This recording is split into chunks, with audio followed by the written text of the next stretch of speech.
하나님이 직접 하신 말씀입니다. 이사야 선지자를 통해서 하신 말씀인데, 내 생각은 너희 생각과 다르고 내 길은 너희 길과 다르다는 것입니다.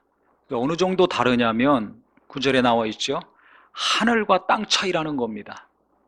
그러니까 내 생각이 땅이라면 하나님의 생각은 하늘같이 높다. 그렇게 내가 생각하는 것보다 뛰어나다는 것입니다. 길도 마찬가지예요. 내가 가고자 하는 길, 원하는 길 있죠. 그것보다 하나님이 예비하신 길은 하늘처럼 높다는 겁니다. 그러니까 비교할 수 없을 정도의 차이가 난다는 겁니다. 그러면 내가 많은 고민을 하고 생각을 하고 염려하고 연구하지만 누구의 생각을 쫓아야 됩니까? 하나님의 생각.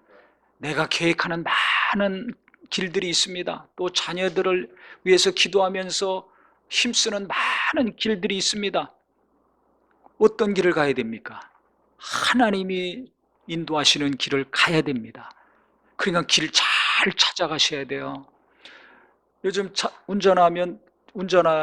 운전하기 전에 뭘 먼저 켜고 우리가 버튼을 누릅니까? 그렇죠. 누구나 다 차 타면 내비게이션을 누릅니다. 목적지를 누릅니다. 그래서 안 막히고 빨리 갈 수 있는 길이 어딘가, 그걸 잘 가르쳐주는 앱이 어떤 것인가, 그거 골라가지고 누릅니다. 어떤 분은 자기가 아는 길이라도 그걸 누르더라고요. 왜 그러냐 그랬더니 불안해돼요. 그 음성이 나와야지, 이쪽으로 가시오 저쪽으로 가시오, 이게 들려야지 편안하다는 겁니다. 그러니까 누구든지 아는 길을 가건 모르는 길을 가건 그걸 누르고 운전을 해야지 안심하고 가죠. 가르쳐주는 대로 막 갑니다. 그런데 제가 이런 생각을 했어요. 그 사람이 만든 기계 소리는 듣고 가면서 어떤 경우는 그게 틀릴 때도 있더라고요. 그런데 우리의 길을 인도하시는 하나님의 말씀은 얼마나 믿고 있는가. 차 탈 때마다, 운전할 때마다 내비게이션을 믿고 시키는 대로 그냥 몇십 분을 가든 몇 시간을 가든 따라서 함께 가면서 전능하신 분, 그렇게 나를 잘 아시고 나를 인도하시는 그 하나님은 얼마나 믿고 있는가. 완전한 내비게이션인 이 하나님의 말씀 성경은 얼마나 믿고 의지하고 있는가. 내가 날마다 보고 듣고 다니는 내비게이션만 또 못하더라고요. 그러니까 우리가 하나님 찾지만 진짜 하나님 믿는 사람, 하나님 말씀을 내비게이션 의지하고 믿는 것보다 더 그 말씀을 듣고 보고 믿고 의지하는 저와 우리 모두가 되기를 예수 이름으로 축원합니다. 성경은 완전한 내비게이션입니다. 어린아이들이나 초등학생이나 중고등학생이나 청년이나 장년이나 노년이나 다 갈 길을 성경을 통해서 하나님은 알려주셨습니다. 천국 가는 길도 다 알려주셨습니다. 어떻게 집에서 살아야 될지, 어떻게 키워야 될지, 어떻게 일해야 될지, 어떻게 신앙생활 해야 될지, 어떻게 기도해야 될지, 어떻게 돈을 벌고 써야 될지 성경에 다 가르쳐주고 있습니다. 그러니까 우리가 자동차 타기만 하면 버튼 누르듯이 우리가 무슨 일 하려고만 하면 눈만 뜨면 성경을 보고 듣고 읽는 성도가 되기를 예수 이름으로 축원합니다.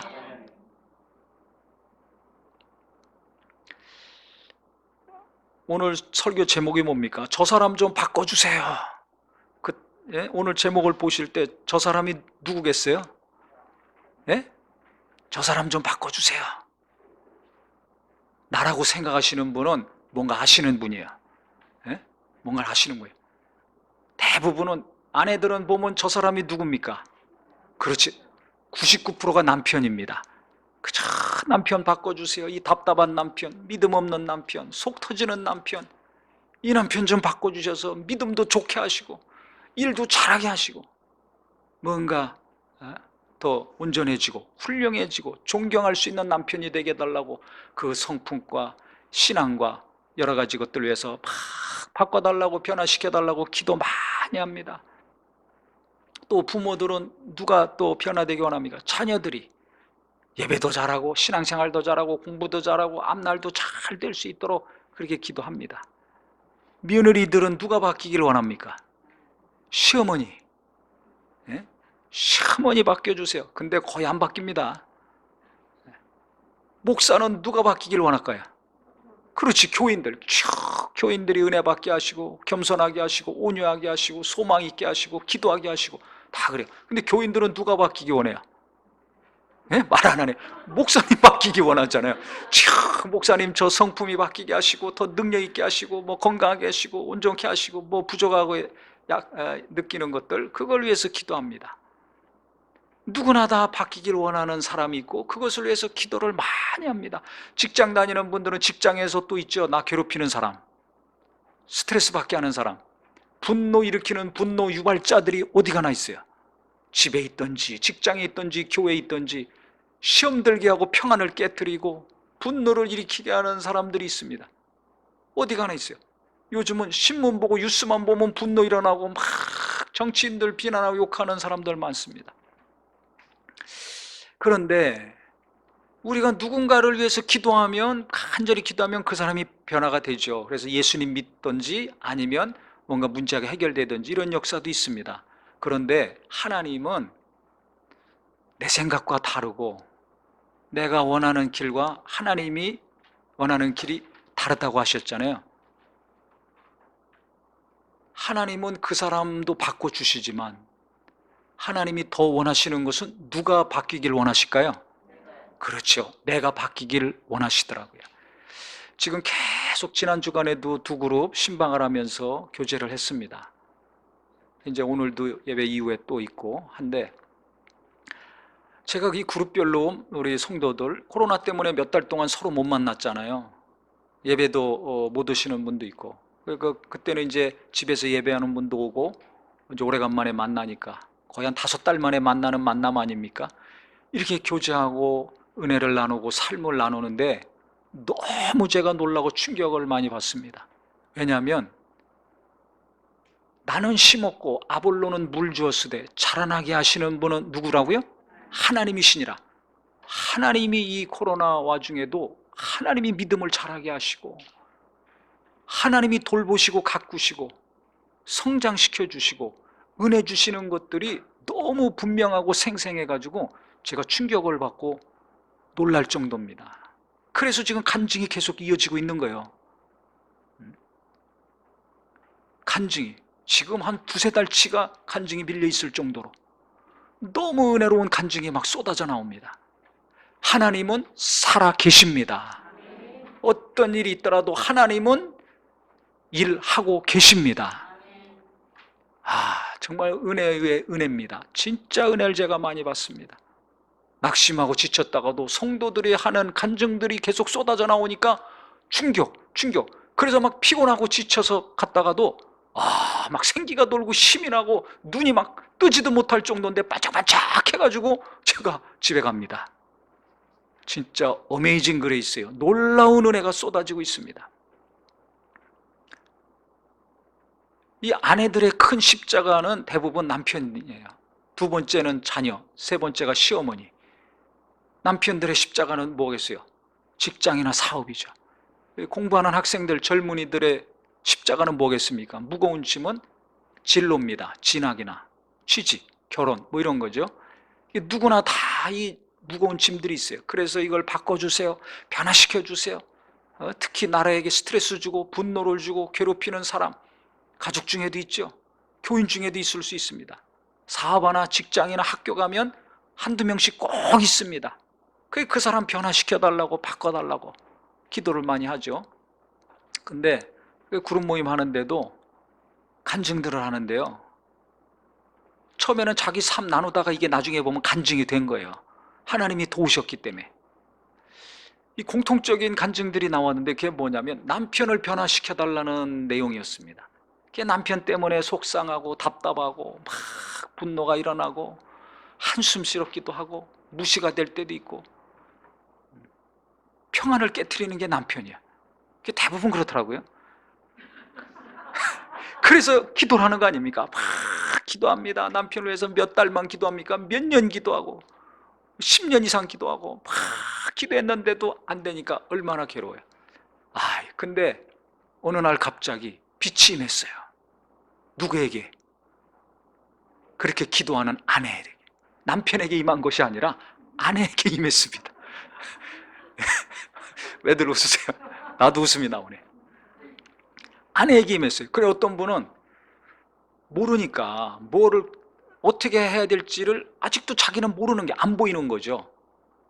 예수님이 요한복음 1장 9절에 보면 참 빛이신데 흑암 가운데 어둠 가운데 오셔서 지금 이 세상 가운데 오셔서 각 사람에게 빛을 비추셨다고 했습니다. 그 빛이 우리 속에 임했을 때 어떻게 됩니까? 제일 먼저 내가 알게 되는 것은 뭡니까? 내가 누구인지를 알게 되죠. 즉 죄인임을 알게 됩니다. 그 다음에 예수님을 알게 됩니다. 순서가 이렇게 돼 있어요. 이상하게 성령이 역사하시면 어떻게 돼요? 은혜를 받죠. 그래서 고린도전서 12장 3절에도 성령으로 말미암지 않고서는 누구든지 예수를 주시라 할 수 없다 그랬습니다. 성령이 역사하시면 예수를 믿게 되는데 누가 예수 믿습니까? 아무 생각 없이 믿지 않습니다. 내가 죄인이라는 것을 아는 사람, 인정하는 사람이 예수를 영접하죠. 성령이 임하시고 성령 충만하게 되면 하나님을 더 알고 예수를 더 알지만 그 이전에 나에 대해서 더 알게 됩니다. 어떤 나? 의로운 나가 아니라 죄인인 나. 선한 행동을 한 나가 아니라 악이 있는 나. 교만한 나. 하나님 앞에 끊어졌던 더러운 나를 하나님은 알게 하십니다. 그게 보이죠. 나의 더러움, 나의 교만, 나의 추악함, 나의 죄, 나의 음란함, 이것들이 보이는 거예요. 어떤 사람은 실제 필름이 막 영화 필름 돌아가듯이 자기가 지었던 모든 죄가 보였다고, 이런 간증들 많이 들으셨을 거예요. 직접 하나님이 뭐 보여주셨던 안 보여주셨던 자기가 그걸 알게 돼요. 그걸 보게 되고 깨닫게 됩니다. 그래서 죄인임을 깊이 깨닫고 죄에 대해서 깊이 깨달은 만큼 예수님의 은혜와 사랑이 얼마나 크고 귀하고 값진 것인가를 그 다음에 깨닫고 체험하게 됩니다. 그래서 우리가 신앙생활 시작하잖아요. 똑같아요. 빛이 임해요. 기도하고 남편을 변화시켜달라고 눈물로 간절히 기도했는데 빛이 임하니까 뭐가 보여? 남편의 실상이 보이고 자기 실상이 보이는 거예요. 어떤 분은 잠자고 있는데 남편을 쳐다보니까 갑자기 남편이 어린아이, 갓난아이로 보이더라는 겁니다. 그래서 남편이 신앙도 좀 열심히 하고 이렇게도 하고 저렇게 하는 거를 원했는데 남편이 영적으로 갓난아이예요. 그래서 남편에게 내가 뭘 요구하면 안 되겠구나. 당신은 왜 이렇게 해야지, 왜 저렇게 이렇게 해야지, 이렇게 요구하고 잔소리하고 바가지를 긁었는데 이게 잘못됐다는 것을 하나님이 깨닫게 하신 거죠. 보게 하신 거예요. 그래서 남편은 영적으로 내가 돌봐야 될 사람이구나. 애 난 엄마가 애 보고 뭐 요구합니까? 너 이렇게 해라 저렇게 해라. 안 하잖아요. 일방적으로 엄마가 돕지 않습니까? 한 것처럼 내가 이제 뭔가를 요구할 것이 아니라 영적으로 너무 믿음이 연약하니까 내가 도와줘야 되겠구나, 이런 생각을 했다는 겁니다. 누가 바뀐 거예요? 아내가 먼저 바뀐 거예요. 이게 하나님의 역사더라고요. 어떻게 바뀌었어요? 빛이 임한 거예요.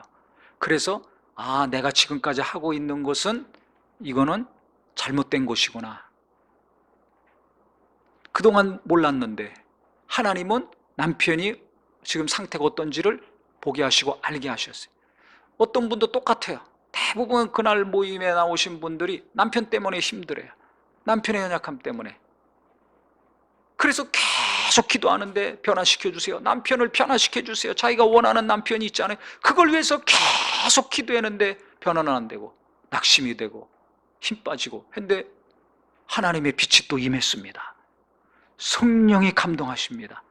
그래서 깨닫게 하시는데 뭘 깨닫게 하시느냐? 남편 문제의 덩어리라고만 생각해서 나하고 차이가 너무 나니까 답답하고 속 터져가지고 씩씩거리기만 했는데 하나님이 갑자기 깨닫게 하신 것은 뭐냐? 남편을 불쌍히 여겨라, 궁일이 여겨라, 이런 마음을 갑자기 주신 거예요. 그전엔 그런 마음이 없었거든요. 목사님 설교 계속 들은 영향도 있지만은 말씀 들었다고 그게 변화가 되고 그대로 삽니까? 그렇지 않습니다. 아무리 많이 읽고 듣고 알았다 할지라도 빛이 임해야 돼요. 성령이 깨닫게 하셔야 돼요. 이게 은혜입니다.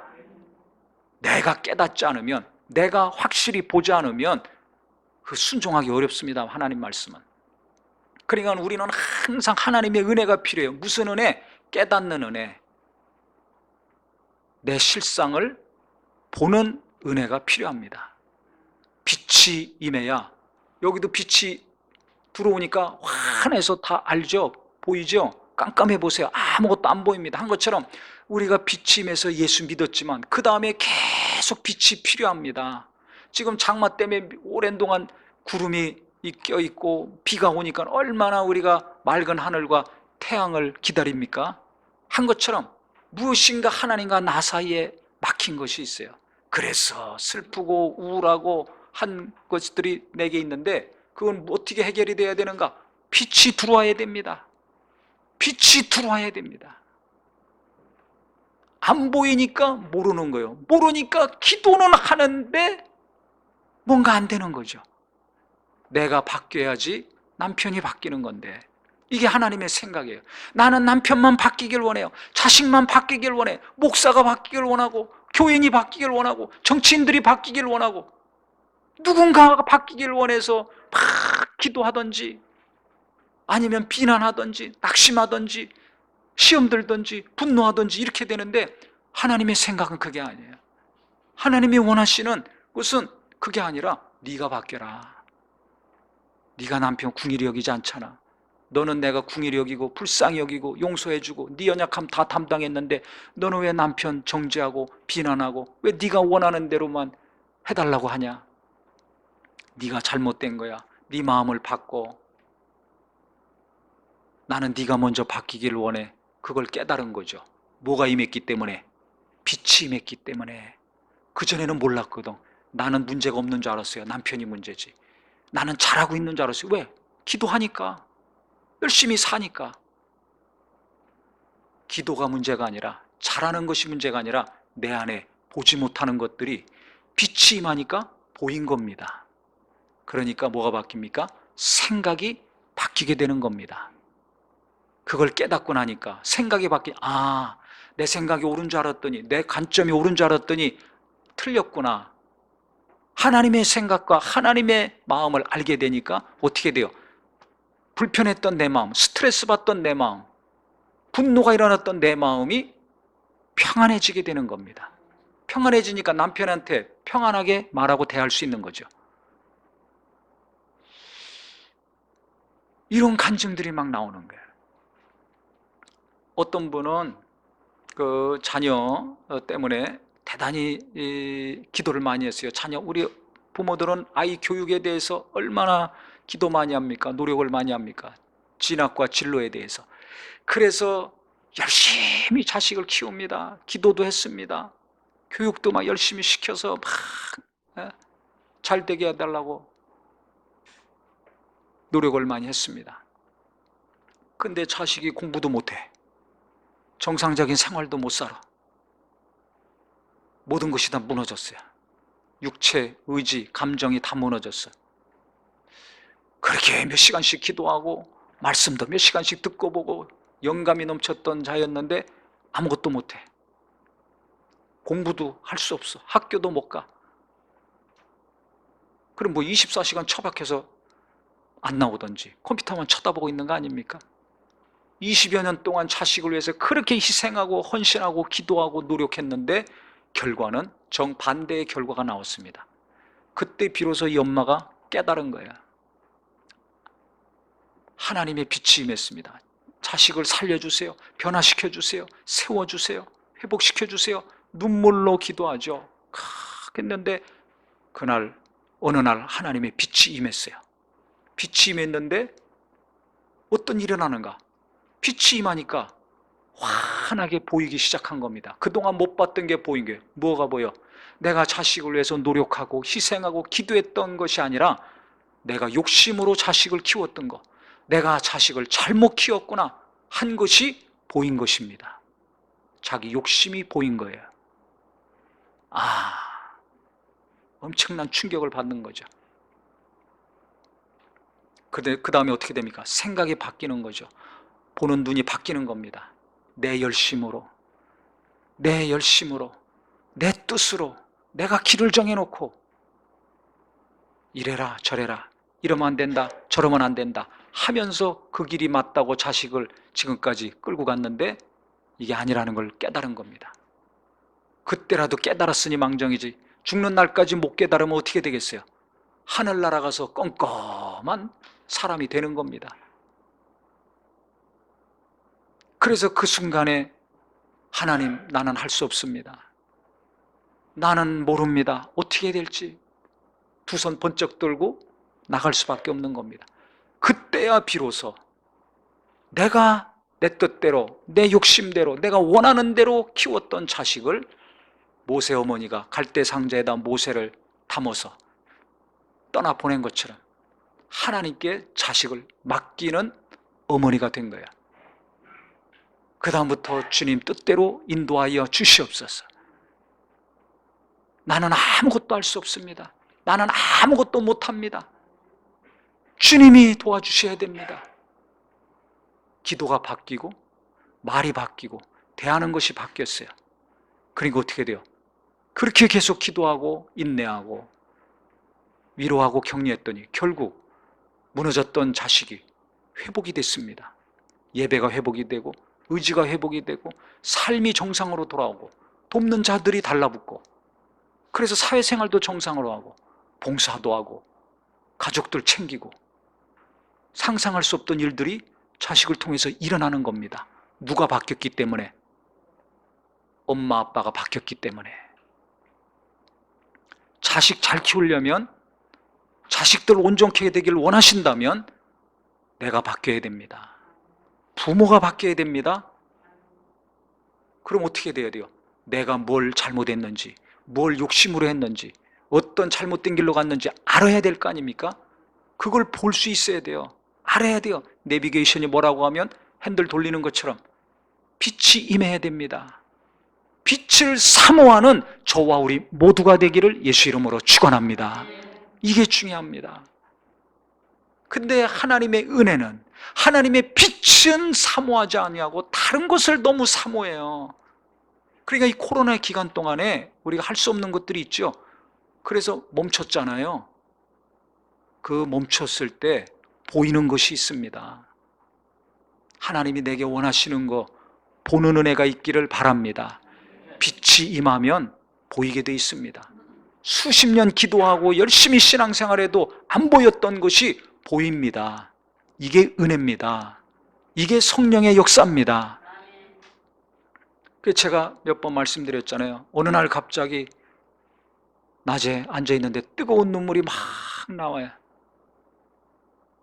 그 전에 그렇게 말해도 안 들리고 몰랐던 것이 빛이 임하니까, 나 때문에 내 아내가 얼마나 힘들었을까, 나 때문에 우리 자녀들이 얼마나 힘들었을까. 목사로서 열심히 죽어라고 목숨 걸고 몸이 부서지라 이랬지만 아버지로서, 남편으로서 빵점짜리였구나. 깊이 깨닫게 됩니다. 제 실상을 제가 알게 되고 보게 됐습니다. 무엇이 맺기 때문에? 빛이 맺기 때문에. 그 성령의 역사는 빛의 역사입니다. 그랬을 때 내가 몰랐던 그것을 보게 되는 거예요. 자식들이 바뀌어야 되는데, 남편이 바뀌고 아내가 바뀌어야 되는데, 아니에요. 하나님은 네가 먼저 바뀌어라. 너는 온전하냐? 너 문제 있어. 그걸 보게 하시고 알게 하시는 겁니다. 내가 바뀐 만큼 나와 함께하는 사람이, 내가 변화시켜달라고 기도하는 사람이 바뀌는 역사가 일어납니다. 이 며느리, 그 시어머니, 이 며느리가 그렇게 온유하고 겸손하고 기도도 많이 하고 섬기고 베푸는 아주 교회에서도 소문난 사람이에요. 근데 그 시어머니가 그렇게 성격이 까다롭고 예민하고 안 좋습니다. 그러니 며느리가 아무리 잘 섬기고 잘해줘도 시어머니가 어느 날 갑자기 시험 드는 말, 상처 드는 말 막 하는 거야. 그것도 계속 쌓여보세요. 가시지 않았는데 또 상처받고, 아물지 않았는데 또 상처받고, 뭘 자기가 잘못해서가 아니라 다른 사람이 잘못했던지 아니면 시어머니 성품 때문에 그런 경우가 있어요. 그러니까 어떻게 해요? 너무 섭섭하고 가슴 아프고, 그러니까 기도해야 되지 않습니까? 시어머니를 용서하게 해주세요. 시어머니를 용서하게 해주세요. 시어머니가 바뀌게 해주세요. 나를 위로해 주세요. 아무리 눈물 콧물 흘리고 기도해도 이게 가시질 않는 거예요. 너무 심해가지고 나 누구한테 말할 수도 없고 계속 기도하는데 이게 가시질 않아. 근데 하나님의 빛이 임했습니다. 누구한테 임했을까요? 시어머니가 아니에요. 며느리에게. 며느리들 잘 들으세요. 아들들도. 연세 드신 분들, 그 시어머니가 기도 많이 하는 분입니다. 예수 믿은 지 오래된 분입니다. 성품 바뀌기 어렵다고들 하잖아요. 엄청난 은혜가 임하지 않으면 나이 먹을수록 성품 바뀌기 어렵습니다. 지금부터라도 노력하시면 조금씩 바뀝니다. 근데 뭐가 임해야 돼요? 빛이 임해야 돼요. 근데 그분도 시어머니에게 임한 것이 아니라 며느리에게 임했어요. 자기한테 임한 거예요. 시어머니를 용서하고 싶은데 용서가 안 돼. 계속 기도하면 기도할수록 용서는 안 되고 미움이 계속 남아 있어요. 그때 하나님이 빛이 임하면서 깨닫게 하신 것은 뭐냐면, 아, 빛이 임했으니까 내 안에 이 미움이 있다는 걸 발견한 겁니다. 시어머니 때문에 당한 것만 괴롭고 힘들고 그래서 용서해달라고 이거 없애달라고만 기도했는데 하나님이 보게 하신 것은, 아, 내가 계속 용서하지 못하고 미워하는 거 보니까 이게 악이구나, 이게 죄구나, 내 안에 지독한 악이 있구나, 내가 아무리 노력하고 노력해도 어찌할 수밖에 없는 이 시꺼먼 죄가 내 안에 있구나, 이걸 보게 된 겁니다. 할렐루야. 그래가지고 이 사람이 시어머니 때문에 계속 괴로워하고 스트레스 받고 맨날 눈물로 지새우는 사람이었는데, 아니 그것을 딱 보게 되니까 확실하게 자기가 어떤 사람이었는지, 자기 본질과 정체가 무엇인지를 발견하고 나니까 시어머니에 대한 섭섭함과 상처가 줄어들고, 또 지금까지 자기가 선하게 하고 잘 대하고 열심히 했던 거, 이것이 의가 되고 공로가 된 것이 아니라 이렇게 악한 자를, 이 죄인을 예수님이 용서해 주시고 내 죄를 담당하고 나를 구원해 주셨다는 것이 더 강하고 더 깊이 깨달아지고 체험이 됐다는 것입니다. 할렐루야. 그러니까 예수님의 사랑의 깊이와 넓이와 높이가 얼마나 깊고 넓고 높은지를 시어머니를 통해서 깨달은 거죠. 결국은 예수님과의 관계가, 하나님과의 관계가 깊어지고 깊어졌어요. 그 기도를 수십 년 했으니 어떻게 되겠습니까? 결국은 나중에 주님께서 용서하는 마음을 주시고 평안을 주시고, 그 다음부터는 시어머니가 지금도 변화가 안 됐어요. 어떻게 하든지 간에 넉넉한 마음으로 품고 도리어 시어머니를 위로할 뿐만 아니라 시집 식구들 위로하고 가정을 든든히 세우는 여인이 됐습니다. 빛이 임하니까 가장 가슴 아파하는 문제가 해결되는 것뿐만 아니라 가정을 살리는 자, 또 그 문제가 해결됐으니까 자기 마음이 평안합니까? 불편합니까? 평안하죠. 내가 평안해야 시어머니고 시아버지고 시집 식구들이고 남편이고 자식한테 잘할 수 있는 거 아닙니까? 내가 평안해야 아내한테고 부모한테나 형제한테나 잘해줄 수 있는 거 아닙니까? 그러니까 내가 지금까지 몰랐던 거, 나는 이렇게 했는데 왜 내가 이런 소리 듣고 이런 대우받아야 돼? 내가 지금까지 인내하고 기도했는데 하나님 왜 내가 이런 대우를 받아야 됩니까? 하나님을 원망하거나 누구를 원망하거나 슬퍼했는데 빛이 임하면 하나님은 나를 보게 하시고 나를 발견하게 하시는 거예요. 내가 바꿔야 될 거, 버려야 될 거, 아직도 남아있는 죄의 속성을 알게 하셔서 제거하시고 그 다음에 평안을 주시고 생각이 바뀌고 관점이 바뀌니까 놀라운 생명의 역사, 회복의 역사가 일어난 것입니다. 할렐루야. 그러니까 이상하게 하나님은 누군가가 나를 괴롭혀서 그 사람 변화시켜달라고 기도하고 애쓰면 나를 바꿔주세요. 저 같은 경우도 제가 목사잖아요. 우리 직장이나 일터에서 정말 힘드신 분들이 있는데 목사니까 저도 마찬가지죠. 어떤 교인이 있었습니다.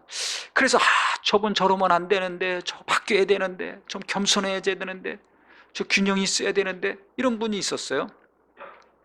그러면 이제 직분을 줘야 되니까 이 양반이 어떻게 해야 되는가 많은 고민이죠. 계속 고민하고 기도하고 항상 기도 1순위예요. 아주 1순위. 그 정도로 정말 기도를 많이 해야 되는 분인데, 근데 하나님이 성령으로 말미암아 저한테 정확하게 말씀하시는 거예요. 어떻게 해야 됩니까? 어떻게 해야 됩니까? 항상 묻는 기도 잘해야 된다고 말씀드렸잖아요. 주님, 이 양반을 어떻게 해야 됩니까? 이 성도 어떻게 해야 됩니까? 어떻게 해야 됩니까? 계속 기도하는데 갑자기 하나님께서 분명하게 누구누구 집사를 품어라, 품으라고 딱 저에게 말씀하시는 거예요. 하나님은 품기를 원하시는구나. 그 사람 변화시켜달라고 기도했는데 그건 하나님이 알아서 하시겠다는 거예요. 언제 어떻게 변화되든지 너는 그거 신경 쓰지 마. 내가 알아서 할 테니까 너는 어떻게 해라? 품어라. 목사가 교인 품지 못하면 어떻게 되겠어요? 품어라. 그러니까 제가 생각하는 것과 제가 보는 것과 하나님은 다르더라고요, 생각이. 오늘 말씀이 이게 너무 중요한 본문의 말씀입니다. 내 생각은 네 생각과 달라. 내가 보는 것과 네가 보는 것은 달라. 너는 그 사람한테 일을 맡겨야 될지 안 맡겨야 될지 그 길을 지금 모색하고 고민하고 있잖아. 나는 달라. 그냥 직분 맡기라는 거예요. 일 시키라는 거예요. 품으라는 겁니다. 그래서 제가 그분 때문에 많은 고민이 있고 어려움이 생길 때마다 그 말씀이 계속 떠오르는 거예요. 너는 그 사람을 품어라. 품어라. 그러니까 품을 수밖에 없죠. 계속 품고 같이 갈 수밖에 없어요. 계속 함께 하죠. 우리가 직장에서나 교회에서나 누군가를 위해서 계속 기도할 때 하나님이 빛을 비춰주시면 누군가를 이해하거나 누군가를 품거나 함께 할 수 있는 은혜의 사람이 될 수 있을 것입니다. 그런데 직장에서나 교회에서나 저 사람 문제야, 저 사람 바뀌어야 돼, 왜 맨날 저 모양이지? 그래서 내 마음이 계속 출렁거리고 평안이 없고 스트레스 받고 시험 든다면 주님, 내게 뭘 주시옵소서? 빛을 주시옵소서. 이 기도가 있기를 예수 이름으로 축원합니다. 그 빛이 빨리 오면 빨리 올수록 누가 평안해요? 내가 평안해지더라고요. 내가 평안해져요. 어떤 사람이든지 그 사람이 문제라고 생각했는데 그 문제가 안 보이고 나중에는 어떻게 돼요? 이 사람을 이렇게 도와야 되겠구나. 저 사람은 저렇게 섬겨야 되겠구나. 그 사람을 돕든지 그 직장을 돕든지 그 사업을 돕는 일을 하게 됩니다. 교회에서도 이 교회는 이게 문제고 저게 문제고 어쩌고 저쩌고 빛이 임하지 않으니까 단점만 보이고 약점만 보여요. 의인은 없나니 하나도 없다고 했습니다. 완전한 사람, 완전한 교회는 지구상에 존재하지 않습니다. 그러니까 단점이 보이고 약점이 보여도 내가 기도해 줘야 되겠구나. 내가 목사님 연약함을 위해서 기도해야 되겠구나. 그런 성도들이 있을 때 훌륭한 목사가 나오고, 그런 성도들이 서로서로 연약함을 위해서 기도하고 섬기고 일할 때 훌륭한 교회, 하나님의 영광을 나타내는 빛의 교회가 되는 것입니다. 그와 같은 성도요, 교회가 되기를 예수 이름으로 축원합니다. 이 나라를 위해서도 마찬가지예요. 우리나라가 좋은 나라, 땅끝까지 복음을 증거하는 역사를 이루는 나라가 되기 원합니까? 그렇다면 오늘부터 대통령이나 여당이나 야당이나 국회의원들, 중요한 일을 결정하는 고위 공직자들 위해서 기도하는 입술이 되기를 예수님의 이름으로 축원합니다. 저도 어떤 때는 막 비난이 나오고 막 안 좋은 말이 나오고 부해가 치밀어 올릴 때도 있어요. 하지만 하나님은 그거 원치 않으시더라고요. 또 변화 이렇게 해주세요, 저렇게 해주세요, 막 그 사람 잘못됐으니까 변화시켜주세요. 그런 기도도 하지만은 중요한 것은 위에서 정치를 잘하게 해주세요. 사심 없이 욕심 없이 나라를 위해서, 국민을 위해서 정치를 잘하게 해주세요. 국민을 정말 귀히 여기게 해주시옵소서. 그래서 이 나라가 평안하고 경제도 좋아지고 남북 간에도 좋아지고 이웃 나라와도 평안하고 좋아지게 해주시옵소서. 그래서 어떻게 하자고? 우리만 잘 먹고 잘 살자고? 그게 아니라 하나님이 가장 원하시는 땅끝까지 복음을 증가하는 사명을 이 나라의 민족이, 한국교회가 감당하게 하여 주시옵소서. 이것 때문에 기도하는 거죠. 이게 잘 돼야 되기 때문에 어느 당에서 권력을 잡든지 우리가 비난하거나 욕하거나 한숨만 쉴 것이 아니라 지도자들을 위해서, 위정자들을 위해서, 공직자들을 위해서 계속 기도하는 기도가 있기를 예수 이름으로 축원합니다. 그래서 우리나라도 6.25 전쟁 이후에 잿더미가 됐는데 나라를 위해서 기도하는 성도들이 얼마나 많았는지 몰라요. 일제시대 때도 그러고. 그러니까 한국이 이렇게 경제적으로 발전하고 성장할 수 있었던 겁니다. 만약에 기도하지 않았다면, 나라를 위해서 기도하지 않았다면 그때는 뭐 정치 잘했습니까? 지금보다 더 독재가 심하지 않았습니까? 그래도 60년대, 70년대, 80년대도 계속 성도들이 기도 많이 했습니다. 기도원마다 금식하며 기도하고 교회에서도 기도하고. 저도 처음에 예수 믿고 나서 그걸 누가 어떤 조그마한 쪽지를 줬어요. 7가지 1분씩 7분간 기도하는 기도 내용 쭉 줬어요. 나라를 위해서, 교회를 위해서, 자기를 돕는, 영적으로 돕는 자들을 위해서, 가족들을 위해서, 전도할 사람을 위해서.